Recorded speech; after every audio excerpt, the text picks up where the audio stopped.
વાસી પાન વિનો વિહામો કેવાય તમે ગામની માલિકો 24 કલાકનો માંડવો રહ્યો હોય મારા ઘોડિયા ગુડો ગદાને થાંભલી રોપીને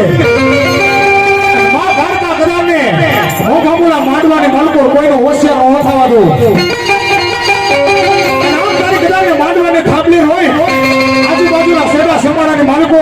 ગદાને કોઈ ચકલાને મરવા તો ન દો પણ કોઈનું ગદાને વાળ વાકું થવા દઉં ને તો ધરતીની માથે મારી ભગવતીનું